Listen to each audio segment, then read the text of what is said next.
Putting your knowledge to the test? Terrifying, isn't it? Yeah, it is.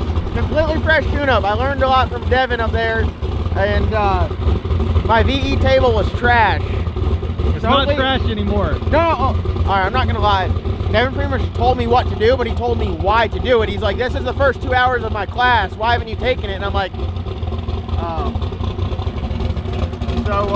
yeah. We're figuring her out.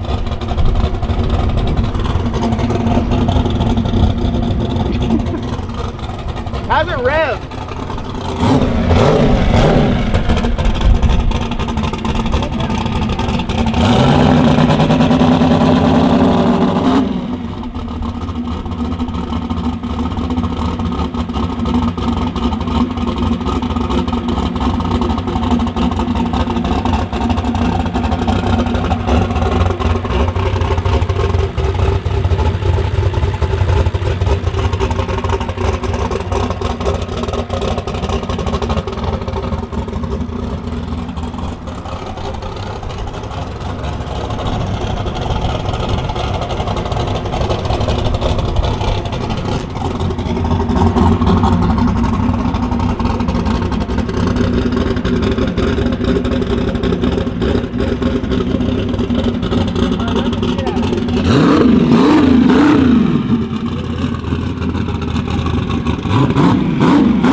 It took a second, but as soon as that thing lit. But it didn't really get caught on that. All right, go ahead, cut it off. It didn't get caught on that like step where like it went. I watched the tack, because before it would get to like 3,000, and then you could literally see it go up every number until it got to 31, and every number until it got to 32, and once it got to 33, it took off. Laptop. And it rode right through that, which is nice. Hey, turn the Holly on. We'll check it. What Devin mentioned to me was maybe it was overtimed there, so we pulled actually 5 degrees of timing out of it, but then he looked at my timing retard and he said that's not nearly enough. So that was like we're only pulling like 5 degrees. Like we got to be pulling like a lot. You know, if there's base of 25, we could be pulling up to. We could pull 25. You can go negative. But for that being base, the only change on that was the fuel. So you guys heard how it spooled before to how it spooled now. The actual base tune-up, fuel-wise and timing-wise, plays a big factor in how they spool. Not only just maybe it's the converter on this is obviously tight, but that I feel like that was a whole lot more raceable than when you sit there and you're waiting and then it goes. You can see right here. I don't know if you can see with the glare, but you can see where the converter grabs it right here. But look at our air fuel. Before we were like 3.8 right here, which is just way too fat, and we're at 4.2. We're still a little fat, so we could pull some timing out or some fuel out of it. Our timing.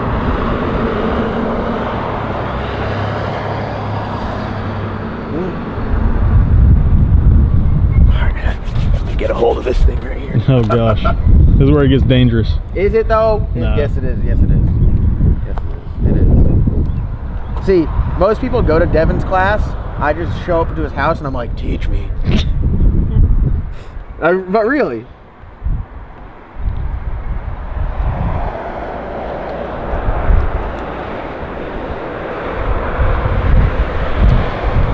All right, so what we did here was, this is me learning, okay? I'm trying to figure it out. It was a little bit fat, so I pulled just a little bit of fuel out of this one area, but then I smoothed out like around it so it doesn't have any big steps. So, and then I'm more aggressive with the timing. We're gonna try to make 2 more pounds of boost. So, ooh, I gotta change that here now. I'm thinking. I gotta change this to 10. That is 11, so we're good there. Yeah, we're good everywhere. We're good, we're good, we're good. You send it to the ECU? Send it to the ECU. All right, you are Power sent. cycle it? Yeah, turn the ECU off. Turn it on again. All right, so a little bit more aggressive with the timing retard on it, and then a little bit leaner just where it was fat. So hopefully, if we listen to it before we look at the log, I'm trying to get it over this little hump. It gets to 3,000, it kind of pulls the motor down. I'm good with it pulling the motor down there as long as the boost comes up faster. All right, go ahead.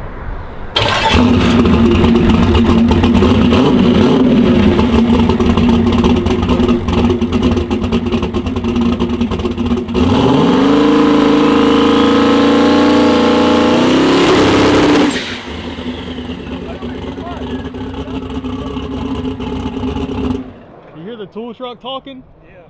The tool truck was talking to us. It liked it. Oh yeah? Yeah. What did it say? The alarm was going. Heck yeah. All right. So did you hear it? It got over that 3,000 or 3,100 stall. It got to 34. I think I was just too aggressive with the timing being pulled there. Turn the Holly back on. We'll do one more before we actually melt the motor and the transmission. But hey, isn't that cool when you make a change and you can see it happen and you don't have to wait 3 hours in between it at the racetrack? I'm just gonna be spooling stuff out here all day long, every day. I'm with it. Dude, big two-step check guy.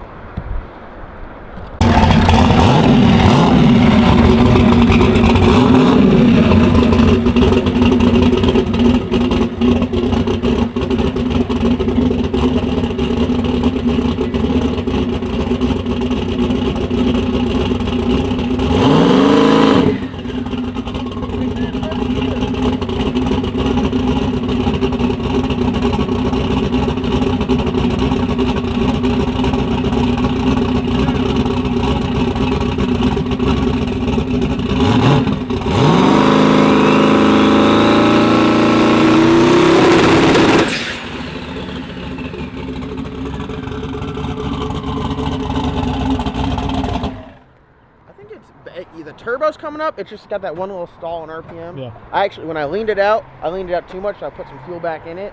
And but overall, it spools way faster than it did before. We gotta get this inside.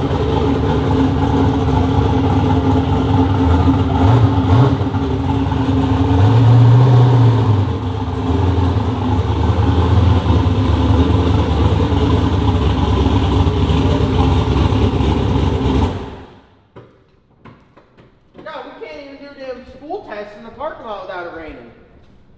How'd that one feel? That one felt worse. Did that one sound worse? It sounded a little slow, honestly. It sounded smoother. Like, I think the middle one... But it was slow. The middle one is the one? I feel like the middle one came up quicker. So I took less timing out of it to try to give the motor more ass. More ass. But you walk this like fine line with timing. Like, you pull the timing out to get the turbo to spool, to then get more boost to make it rev faster, or you put more timing in there to make the motor rev faster, but then it takes longer for it to build boost. So it's like a balancing act between the two. The converter's really tight. If it had a Circle D converter in there, you probably wouldn't have to do anything with it. But this is like, that turbo's small, so it should spool quick. The torque converter is what's holding it back. You can tell 3,100 to 3,400 RPMs, that sucker is grabbing it. So, I think it's a good start. I mean, we'll probably just put a Circle D in there and then put a bigger turbo on there and it'll spool twice as fast. Let's be honest. But it's way, any of those tune-ups are way better than what we were dealing with at Piedmont. Yeah. Because Piedmont, it was like 3 seconds just in that 1 RPM range or it wouldn't spool. So that's cool. I'm getting more comfortable messing with that stuff too, which I think is good to do. So, hell yeah, what do you think, Ant? I don't know. You just not a clue? No. I want to drive that one again. That one? Yeah. I'm driving in the parking lot, it gets the bug that quick. All right, happy Monday, everyone. As you can see here, we're just making some little tuning adjustments at the track, or sorry, at the shop before we go to the track. That way we can hopefully be a little more streamlined and not be messing around with stuff at the track.